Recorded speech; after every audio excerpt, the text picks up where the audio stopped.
Your voice, your opinion, your community. Fact TV, free speech protected. Local news, politics, business, sports, arts, music.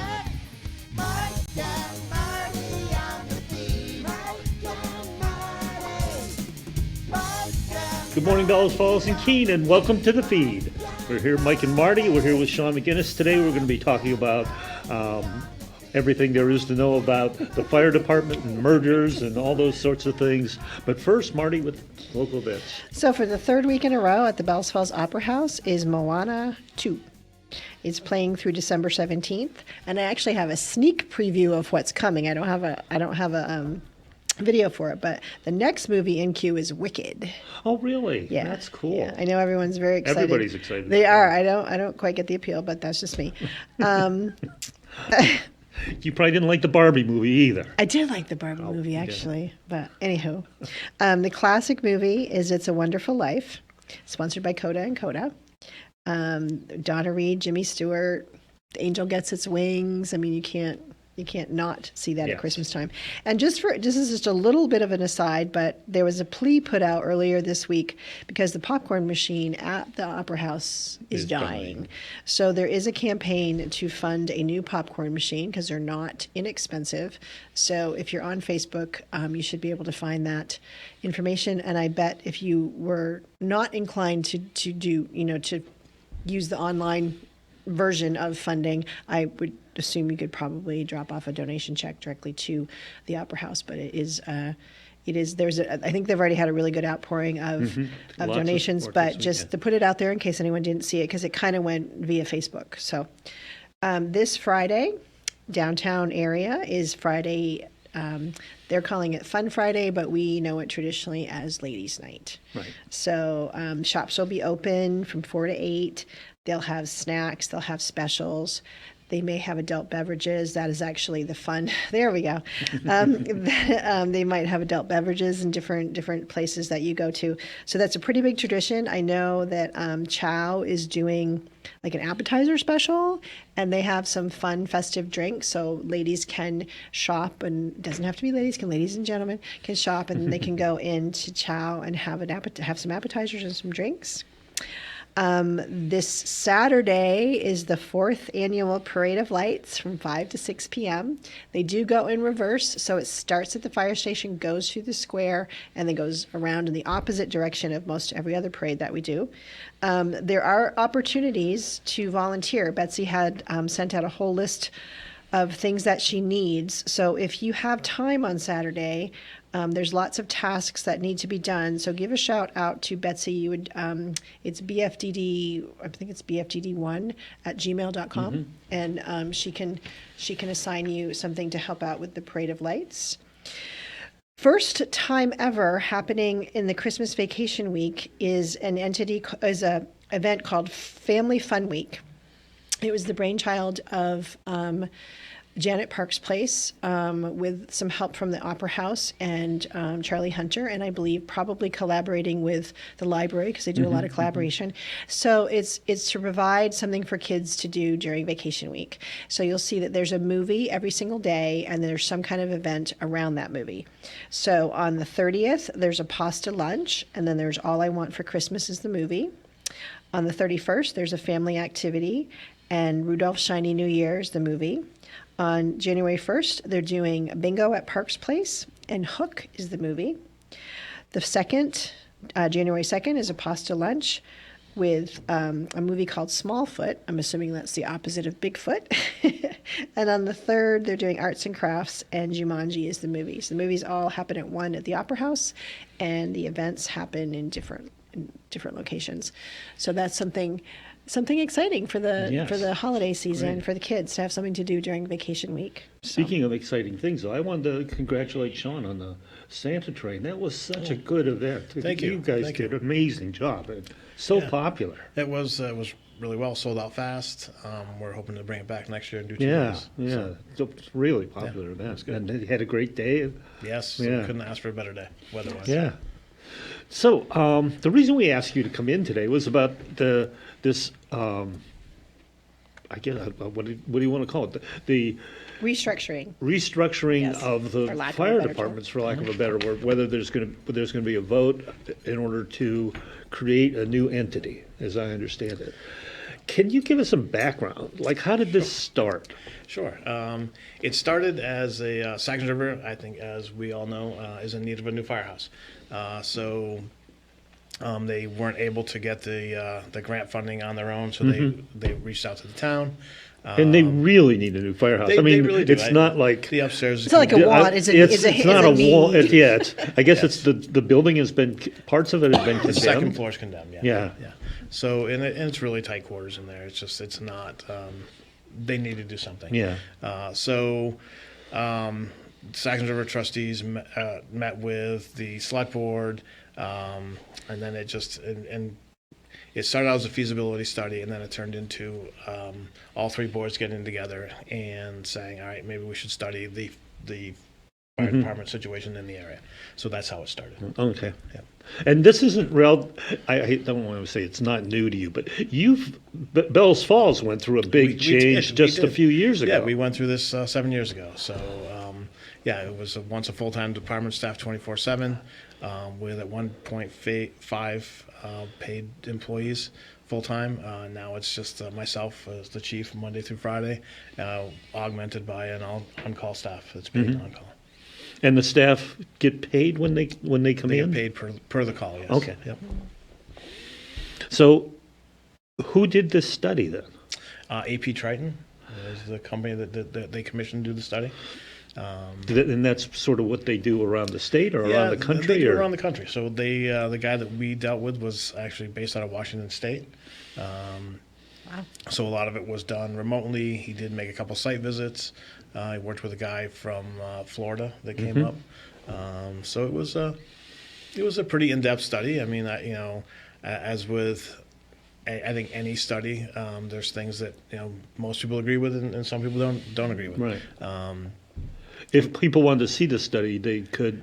They could. I believe it's on the town website. I'm not sure if it's the full study that's on there, but I know there's a link to it on the town There's website. there's definitely information. Yeah. I did look it up before coming on, and to be honest with you, I can't remember if the whole study was there. It might have been a link you could go to, but there's definitely some good charts that kind of show the budgets. Right. If people are really about the numbers, Yes. the numbers are there. They'll show you the numbers of why. Right, and one of the things to remember is that this is the study, and when they presented the study to the board, they reminded them that you can take this study and you can throw it away. You can take the study and follow it to a T, or you can look at the study and kind of tailor it to what works for you. Yeah. So it's that's It gives you a jumping point, right? It- It saves yes. the time of, that's why I know a lot of people don't like feasibility studies, but you bring in somebody that's what they do, Right. right? And so they gather the facts, gather the data, and then you can work from there. You don't Right. have to do the hard. So it's as good as you make of it. right. Yeah, and there's stuff in there that obviously some people some people don't want to hear, and other and Yeah. some people do want to. But that's sort of yes. that's what you want. You want an Right. objective study, Yeah, not and it a was. study that's done by Right. somebody that's involved in the process. Correct. Yeah. Correct. Yeah. So, what did the study say? Well, the study recommended that that there be some kind of a merger of that you consolidate the fire departments. So that's gone back and forth. There's obviously this is a very contentious issue, Yes. which is adds to part of the problem with coming up with an actual plan that doesn't seem one-sided. But the idea is to just make the service that is offered to the taxpayers a better service. You can save some money in apparatus along the way. You could, the possibility of reducing response time is there just by utilizing the members that are right now. If the three of us were all firefighters, we were all trained the same. You were on Rockingham, I was in Bells Falls, you were in Saxon River, and you can pick whatever fire station we were at. If we were at any one of the fire stations, only one of us would be able to respond because we're not trained on the equipment and we don't have the proper Yeah. gear to do that. Under this new proposal, all three of us would be, trained to the same standard. We would all have gear. That's a really good and, point. And we would, no matter where we were in town, if we were in Sags River, we could respond to the Sags River station, Bells Falls, Rockingham, all the same. So it's about utilizing the people that you have in a better, more efficient way. Well, that's just it. It's about, especially when you're dealing with all volunteers. I mean, somebody could be, that's normally in Saxons River, could be, God knows where. Yet Right. you're trucking through Saxons River and you can respond. Yes. So Yeah. you don't have to wait for the person that's gone over to Mascoma Bay Correct. to come, Correct. Yeah. Correct. to come So, flying over from Walpole. Yeah, that's a really good point. And then there's talk about, well, then you have to buy gear for everybody else. You don't have to buy gear for every single person. So You just have to have enough gear. you just have to have enough gear, and you always have. I don't care how big your roster is. If you have 30 people, 50 people, 20 people. It is, and I don't care what kind of organization you have, whether it's project graduation, whether you're doing fundraising for here, or if you're a fire department. Some people it's- aren't going to come. It's the exact same, and it's not because they don't want Right, to. It's right. because of their They availability. can't, yeah. So it's I think it's the Pareto principle that basically says 80% of the work is done by 20% of the people. Yeah, And I think that is true in almost every single organization, and it's certainly true in the fire service, especially when you're dealing with volunteer or on-call people. It's the same group of people. So, just because you have, if you had a combined staff of 50 people, you don't have to buy, everyone 2 sets of gear. Do some research, do some history, and say, all right, this person makes 5% of the calls, this person makes 60% of the calls. The person that makes 60% of the calls should get the 2 sets of gear. And we have members on the highway department that are members of the fire department. I would be tempted to buy those people 3 sets of gear. That way, they're Bells Falls, Sags River, Rockingham. They're constantly moving around And so they're because sort of of the nature of their constantly- job. yeah. And that way, they could just respond to whatever station's closest. And the idea is to use the highway department more, and this can be done in a very scheduled and regulated way. That doesn't mean you abandon the highway department for every little minute call. But I think that in Bellows Falls we have a local business where I think we have 4 members that are that work for. It's actually James and James. Tony is actually very gracious to let those guys go, and he pays them. But one of his arguments has been, why should a local business, have to Basically support the fire support the department. fire department when we have a town highway department that can do that? So, and like I said, it can be done in a very regulated way. This takes lots of communication. Right now, when we have a call, I call the highway superintendent and say, hey, I need someone, or I have the call covered, but if something else happens, can this guy be freed up? And the chances of those people having the skills to drive and handle the heavy equipment are much higher because Yes. that's what they do for a living. Absolutely. Yeah. Because I know that's one of the issues that other fire departments have is Right. finding people that can actually drive the truck. drive the Yeah. truck. Yeah. Yeah, It's and not quite as easy as they make it look on Yeah, Chicago yeah. PD, No. or Chicago Fire. Yeah. So tell us a little bit about the issue of insurance and Sure. because that's one of the other things that's pushing this. Besides Saxons River needing a station, there's some difficulties currently with fire insurance. So there right? are. So one of the things that we should clear up right away. So it's not a merger, it's not a consolidation. The proposal is actually for a brand new municipal fire department that is overseen by the town. So this would be a municipal entity. It would be the Rockingham Fire and Rescue. It would be one department with 3 stations. So that seems to be a really, there's some misinformation out there, some confusion. There's going to be 3 stations.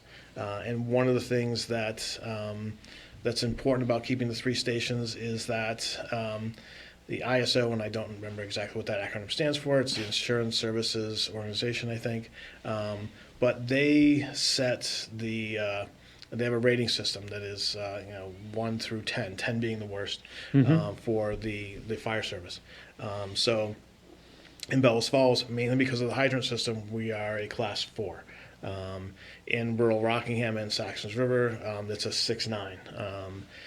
If you are more than 5 miles away from a fire station, then it goes to a class 10, and that basically says you don't have a fire station, and you pay a really high rate. So in your homeowner's insurance, Your right? homeowner's Yeah. insurance, yes. So one of the things that we in 2023, I don't know what changed, but I received 3 calls from 3 different insurance agents asking us about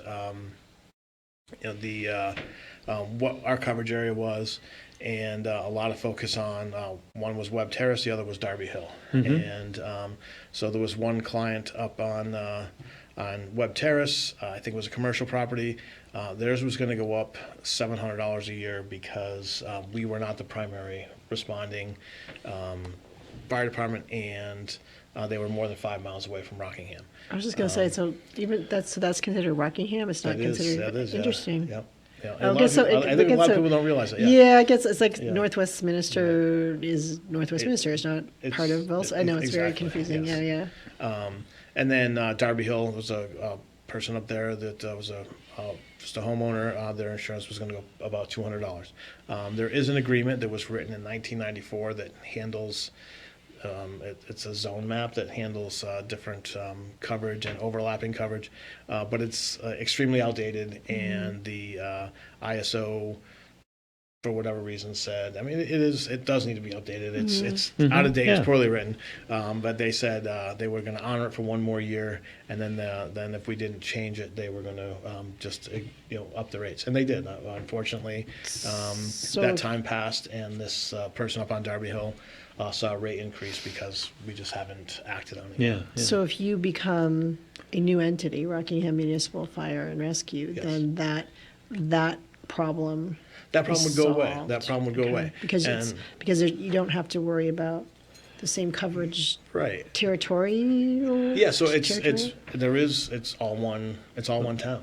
Okay. It's all one fire department. So it doesn't matter where you are. You are covered by the same fire department. Okay. And that includes fire, and it would also include rescue. So the one thing to clear up is when we talk about rescue or EMS, we're not talking about an ambulance service. I know that Brattleboro is going through something with their ambulance service now, and there's lots of fighting about the cost. We're simply talking about first responders. So this would be people that go out ahead of the ambulance. This has more of an effect on rural Rockingham and Saxon River than it does the village of Bells Falls, just because of the proximity to the ambulance barn. But it would be fire, EMS, and again 3 stations. And that it's important to keep at least that structure in place, and keep those facilities operating mostly because of the insurance, and because it'll help speed up the if someone needs something in an emergency, having the right equipment out there, which is another apparatus has been talked about. So there was recommendations in the study to eliminate apparatus, and there was the worst case scenario, then there was a bunch of different scenarios. What needs to happen is as much as some people don't want to sit down and deal with it, you need to sit down and talk about, and I think maybe this is a job for the fire committee to say, all right, if this is going to happen, like if it was voted on, what can we do to make it different? And you have to go in there with an open mind. To me, if this were to take place tomorrow, I think you could free up an engine out of Bellows Falls by working with an engine out of Rockingham, and then Saxon River is just they are hurting for help. I mean, that's nothing against them. They've admitted that. That's been talked about in a bunch of meetings. So. One of the ideas, even with there was a proposal put out there that maybe just Rockingham and Saxon River would merge together. One of their ideas was to take the pumper from Saxon River because it's in better shape than the one in Rockingham, and bring that over to Rockingham. You could do that if you in this new municipal department, you could, take the engine from Saxon River, put it over in rural Rockingham. That way, the Rockingham station basically has the same amount of equipment. And then, all of us work together, to help out Saxon River. So if you can save one engine, how much is that in money? It's between $500,000 and $650,000, and that's today. That's huge. That's today, and it actually takes about 2 to 3 years to get a piece of apparatus if you order it today. You're kidding. I know that. Well, it's all custom built, right? For the most part, there's some. You're not there's just some sitting there waiting stock till there's stuff out no like go to the fire station store. No, the fire station next to the Dodge dealer. Right. I mean, there's stuff out there you can buy, but the thing to do is, if it's 500,000, that's 500,000 is a lot of money. Yeah. So those are some of the savings you can say. If you can eliminate one or two pieces of apparatus, that's $1 million right there. And yes, the budget would go from, I think the proposed budget they're putting out there is right around 500,000. That includes station maintenance. That includes paying that includes a full-time chief salary. That includes paying the staff to be on call. So I'm sure that once everyone wants a solid budget number, but I don't think until everyone sits down and says, all right, this is what will work. Well, you got to get a plan. Yeah, So yeah. here now we're getting into the catch-22 territory. Yes, right. Is people don't want to vote for it because there's Yes, not a plan, right. but to sit down and put all the time that would have to be put into a plan and Right. budgeting and all of that, and then it could still go as a no vote. And if people really don't want it, then why would you waste all that time? So welcome to your conundrum. Yes. But I think that's something that the board needs to do. So I know that there was talk of sometime after the first of the year, a few board members have been talking about trying to put something out there that is unbiased and just the facts. So it would be just the facts about what's going on.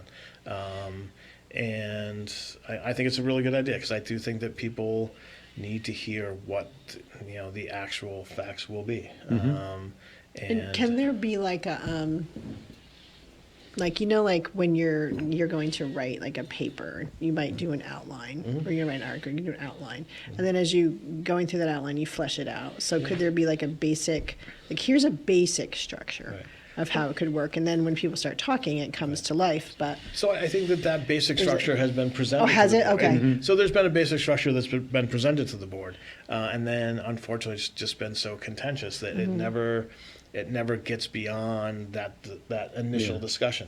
But yes, what you need to do is you need to have people go in open-minded to a meeting and say, all right, whether you agree with this or not, like that's, we don't know if this is going to happen, but if it were to happen, how can we make this work in the best way? And somebody's got to give stuff up. I mean, that was when that happened in Bellas Falls. Like I said, no one at that fire department at that time was out there wanting to make the changes that happened. But once the village voters made that choice that they wanted to cut that money, then it was a completely different story. Now, that's who you work for. So I don't care which fire department it is, you work for the people.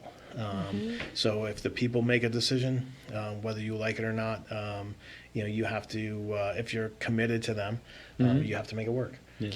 and we're down to about a minute and a half, believe it or not. Yeah, So- just a timeline. Let's just talk about a timeline, because we're talking about this now, but the vote is actually going to take place Right. on March 1st. March 1st. So it's Saturday. a Saturday. It's March 1st. I don't know what time. I should have. I think it's during the day. It is. Yeah, it is. it is. It is a daytime vote. I know that. I guess maybe 9. So it's. It'll be the first town meeting where that'll be during the day on a Saturday. Yes. Yes. So And- it's going to be an important one. So I mean I know they're still working on the wording for the motion that will be voted on, but that day is important for either no matter which side you are for. That's important to get out there and to vote. And hopefully the boards can get out there and can make an effort to get as much information out there as possible. I think in the meantime, I'm just going to take the last few seconds and remind people that they can always watch any of the past select board, trustee, and tri board meetings where a lot of this discussion has happened, just go to the archives on Fact TV. You can either watch them when they're happening, or you can go back to get the background history. And then there's a great article in the Commons that kind of lays everything out too, as well. I'm sure there's other articles. I just happened to see that one today. Yeah, so that I'm not one just came out counting that this there's week. other articles. So go in informed. There's lots of places you can find that information. The thing to remember, this is not. It's been brought up. This is Bell's Falls trying to take everything over. This is not. This is actually a completely new municipal fire department. Everyone, myself included, would have to reapply for their jobs, which I think is a sticking point for some people. So, but that's something to remember when you're looking at this. Thank you for Thank coming you. on. Thank you for having me. Enlightening us and with all this stuff. And I hope maybe you can come on maybe once more before the vote. I mean, if we get that'd be a great idea. Yeah, maybe we could get the other chiefs to come on and we can have a little bit of a forum on here. Yeah, that'd be nice. That'd be a good. We should just do idea. a special show with that. That'd be great. Thanks, Sean, and right. congratulations on the Santa train. Thank you. Bye, community. Bye, community. We'll see you next week. Thank you. Yeah, we- News, politics, business, sports, arts, music.